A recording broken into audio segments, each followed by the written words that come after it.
القصة دي يا جماعة فصلتني. أنا متأكدة إنها هتفصلكم انتوا كمان.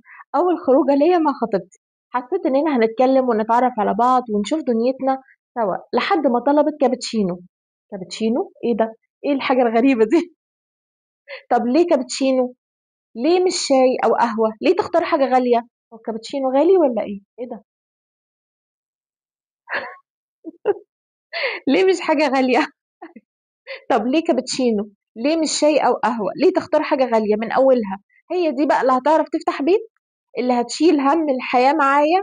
من ساعتها وأنا متردد جدا، مش حاسس إني هقدر أكمل. لو البداية كابتشينو، أمال لما أتجوزها هتعمل فيا إيه؟ هو ده بجد ولا هزار؟ وبصراحة مش حابب أكمل الخطوبة نهائي بسبب كده. لا لا لا، أنت كده. لا، أنت معاك حق. إزاي تتهور وتطلب كابتشينو؟ أمال يا حرام لو طلبت غدا بقى كنت هتعمل فيها إيه؟ يا ابني اللي أنت بتقوله ده حرام عليك والله العظيم، والله حرام عليك. لا، انا رايي ان انت تسيبها فعلا والله، لان هي ما تستاهلش واحد كده خالص.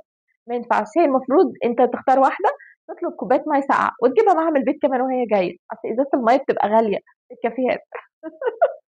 قولوا لنا رايكم يا جماعه في الكومنتات.